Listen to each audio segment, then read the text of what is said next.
It's over, Anakin. I have the high ground. You underestimate my power. Don't try it.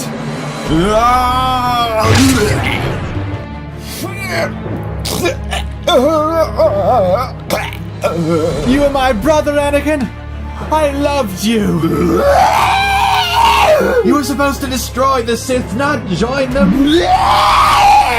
Bring balance to the Force, not leave it in darkness.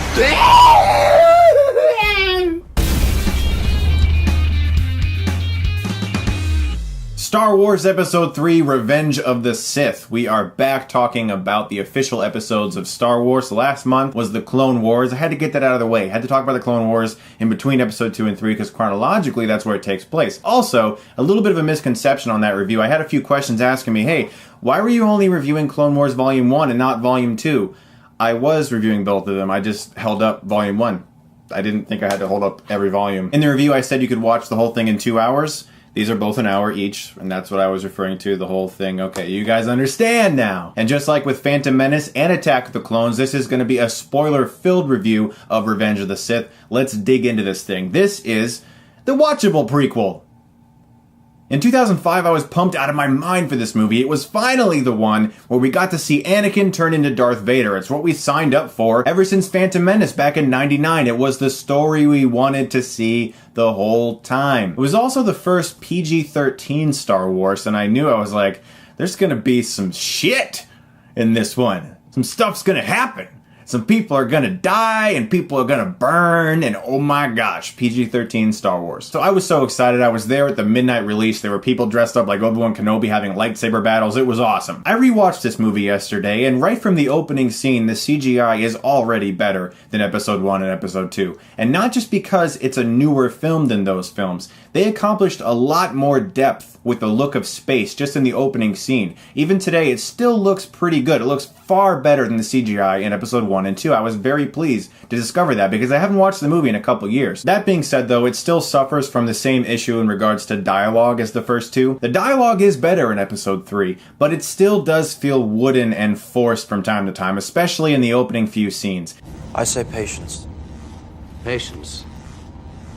Yes. The magic of film is that you watch events that are controlled and planned, yet they feel spontaneous if the film is good. And Revenge of the Sith does feel largely resided over by someone who's like telling everyone to do certain things in a certain way and make sure you say things exactly like this and look here at just the right moment. It does feel controlled in that way. It doesn't have the spontaneity that the original Star Wars films had, but the dialogue has improved over the first two. In the opening of this film, Anakin, Obi-Wan, and R2 are trying to rescue Chancellor Palpatine, who's been imprisoned by Count Dooku and General Grievous. It's this big opening epic action scene with a space battle, lightsaber fights. In all honesty, just the opening of Revenge of the Sith is better than the entirety of Episode 2. The lightsaber battle just in this scene was far better than the one at the end of Episode 2, and there's actually some humor that works. There's good banter between Obi-Wan and Anakin, and I've always liked seeing R2 blast these droids with oil, and then light that oil on fire with his thrusters, burning all the droids. Really great moment, actually. Now, like I said, this opening introduces the character of General Grievous, and if you hadn't watched the Clone Wars micro-series, you'd have no idea who this was. In fact, at the end of that series, Mace Windu reaches out and crushes Grievous's chest plate, which gives him the cough that he has in Revenge of the Sith.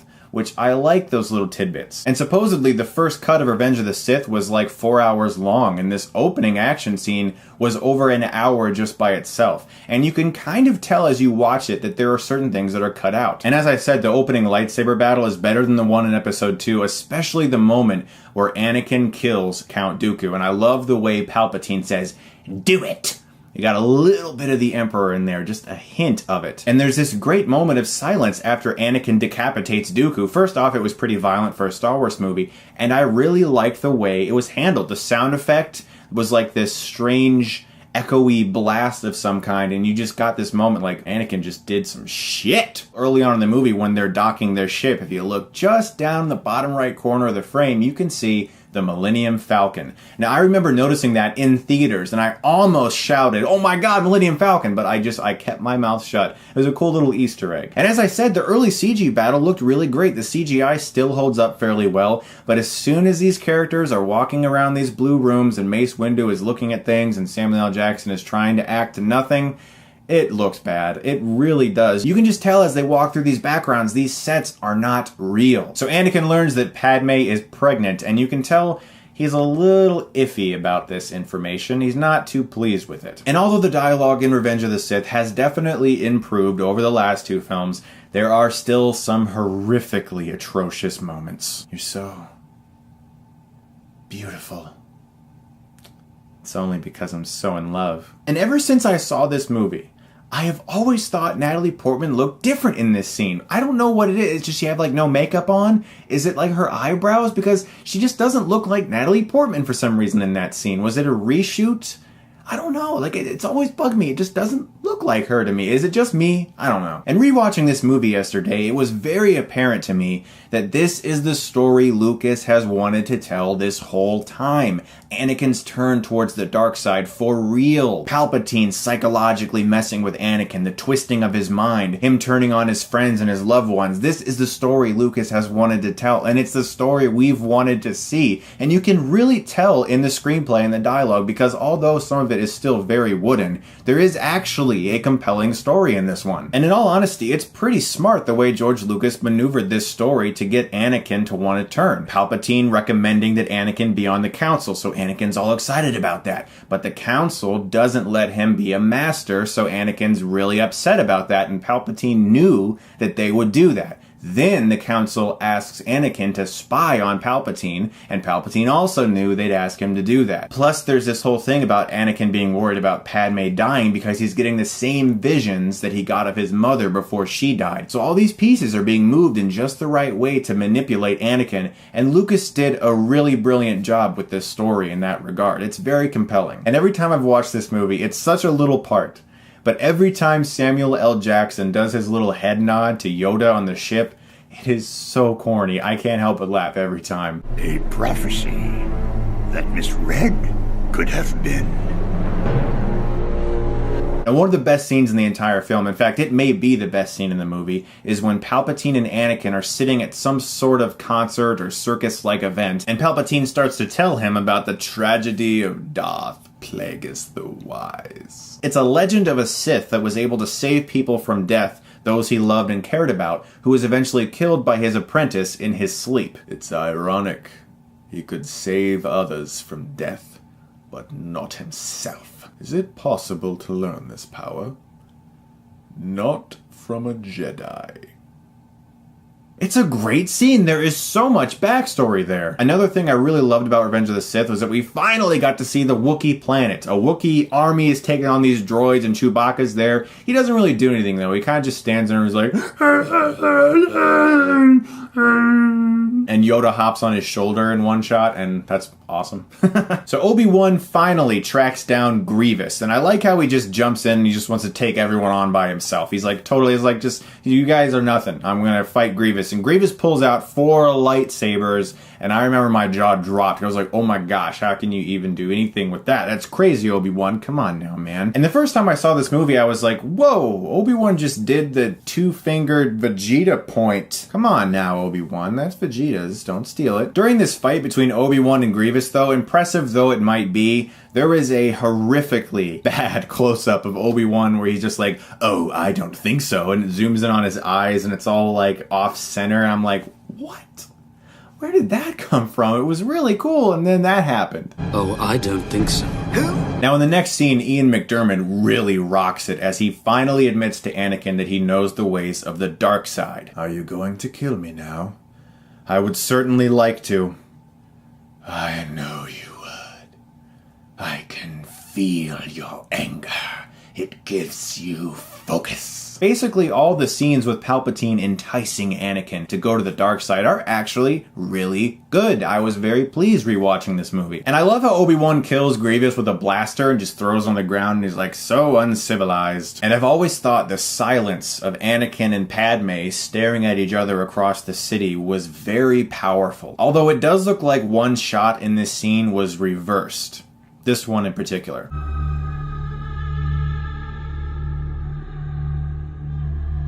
As someone who does a lot of editing, I can tell that the way his eyelid opens looks as if they've reversed the flow of that shot. Might just be me, but it looks reversed to me.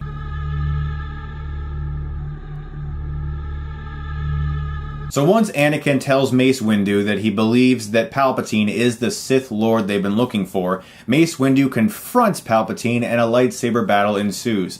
And it's, well, pretty terrible. A lot of this you can tell is due to Ian McDiarmid's lack of skill with this idea of lightsaber stunt work. He's doing all these weird faces and he's just kind of stabbing it like, I'm like, what the hell are you doing, man? It just doesn't work because you can really tell that they're trying to edit around this CGI head of McDiarmid being on a stunt guy and then McDiarmid doing weird little movements and you're like, what? It was a big letdown. It doesn't sell that this man is the most powerful Sith in the entire galaxy. He just kind of looks like an older gentleman who's trying to swing around one of those plastic bats. Now, my main issue with Revenge of the Sith is Anakin's actual turn once he decides to become Darth Vader in this next scene. Palpatine is shooting lightning at Mace Windu, and he's electrocuting himself as Mace Windu blocks it with a lightsaber, and Anakin's like, no, we need to try him. I need him, because Padme, oh my god! Cut off Mace Windu's hand. Mace Windu dies, gets shot out of a window, and then Anakin just goes like, I pledge myself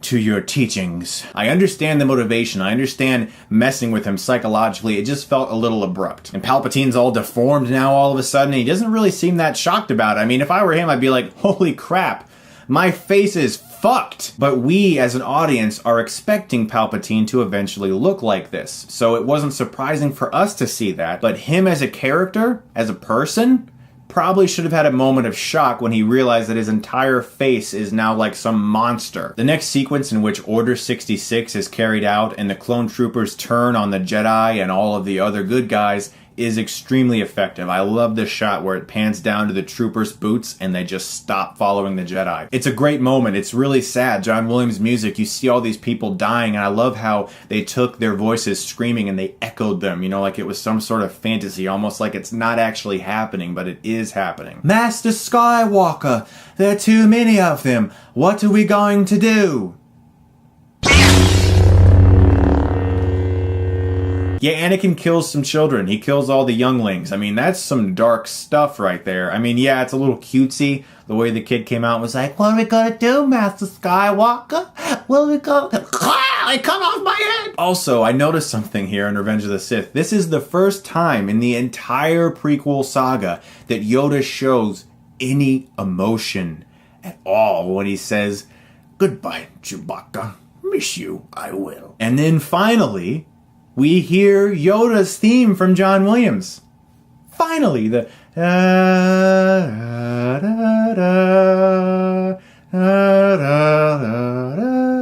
thing we love, the thing that's so emotional, and you're just like, oh yes, Yoda, because that was the only little bit of emotion we finally got out of Yoda, and John Williams was like, finally, Yoda emotion, I'll put Yoda's theme in there, finally, thank you. And then all of a sudden, wow, is that a Star Wars set? Are we finally on a Star Wars set? Thank you! And it's really powerful to finally see Anakin carrying out all these dark deeds. His eyes are changing colors. He's assassinating people left and right. I just think that Obi-Wan's realization that Anakin is behind it, there isn't enough real shock or emotion in his voice or on his face. He's just sort of like, I can't watch anymore, and he turns off the security hologram. We'll talk more about that security hologram in a second. There just wasn't quite enough of a realization or that moment where he's like in denial. It was just like, oh, yeah, what are we gonna do about Anakin? That's pretty bad. It's so quick, it's really abrupt. And like I said, in the next scene, Padme's not believing anything Obi-Wan is saying about Anakin's new way of acting, and he's like, I have seen a security hologram of Anakin killing younglings.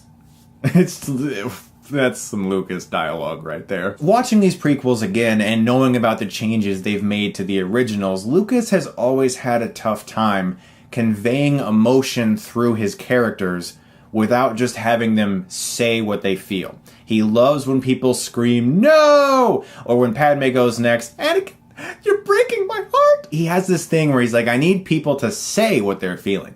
Because you can never actually convey emotion without saying it. I think that's what he struggles the most with in his writing. He's afraid that people are not going to understand what he's trying to convey unless they say it directly to the audience. And as this final confrontation between Anakin and Obi-Wan is about to start, some of Hayden Christensen's line delivery is just atrocious. If you're not with me, then you're my enemy.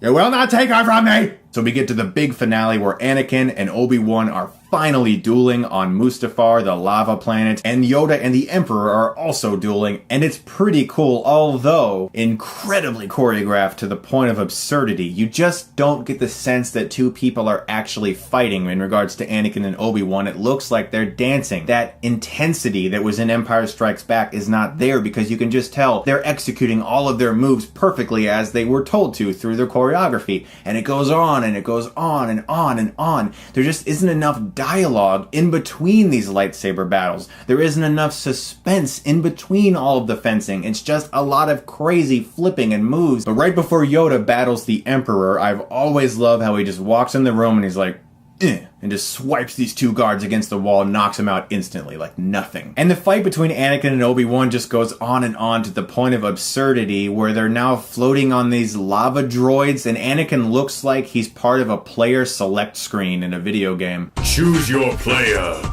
Anakin. And finally, towards the end of this scene, Obi-Wan does like a backflip onto this little rock mass and he's now above Anakin and he's like, "It's over, Anakin! I have the high ground." I seem to remember a moment in The Phantom Menace in which Obi-Wan most certainly did not have the high ground. It had something to do with Darth Maul. And someone got chopped in half there too. Once Obi-Wan does defeat Anakin, cuts him in half, and he starts to burn in the lava below, the emotion conveyed through Obi-Wan's great. I just wanted more of that during the actual lightsaber battle, which was just like super duper Jedi guys. "You were my brother, Anakin! I loved you! You were supposed to destroy the Sith, not join them! Bring balance to the Force, not leave it in darkness!" And him picking up the lightsaber that he eventually gives to Luke in Episode 4 was also a cool little tidbit, and apparently Padme has completely lost the will to live. There's no reason she'd be dying, she's lost the will to live. I don't know. I'll accept it. Anakin was just born from nothing, I guess, so whatever. It is, however, pretty brilliant that Lucas intercut Anakin being operated on, the birth of Darth Vader, with the birth of his children, with Padme. Those scenes cut together make for a really sad moment. You can really feel it. It's just like, oh, that's in the heart right there. Deep in the feels. I've also always loved as the helmet is lowering to Anakin, he has this look of fear that suddenly crosses his face, like he isn't very happy about this, and that is really great. It adds more depth to Darth Vader. And hearing James Earl Jones speak as Darth Vader was like hearing what heaven sounds like. So incredible. It just, they needed more dialogue. There's just a couple sentences, that's it, and then he does that stupid, terrible no, and I'm just like, there's Lucas again, not being able to convey emotion unless someone's saying it. Seriously, when I saw that in theaters, people laughed. It didn't work. The last few scenes in the movie are really just connection scenes, linking 3 and 4. The babies are safe, Luke goes to Tatooine, Leia goes with Senator Organa, Obi-Wan is now in exile on Tatooine, and Yoda's in exile on Dagobah. In all honesty, rewatching this movie, I like Revenge of the Sith. It is a lot better than 1 and 2. There's actually a compelling story this time around. When we all heard the prequels were happening and it was going to be about Anakin Skywalker, this was the story we all wanted to see from the beginning. And we finally got to see it. And Lucas wasn't afraid to go dark with this movie, and I liked that about this film. There are still a lot of problems with the dialogue. The romantic stuff is just bad. I'm going to give Star Wars Episode 3 Revenge of the Sith a B. We made it through the prequels, guys. We did it. I'm so excited. Next month, I get to talk to you guys about Episode 4, A New Hope. I'm going to tell you all about how much that movie inspired me as a kid and how important that movie was to my life, and I can't wait to do so. As always, thank you so much for watching, guys, and if you like this, you can click right here and get Stuckmanized.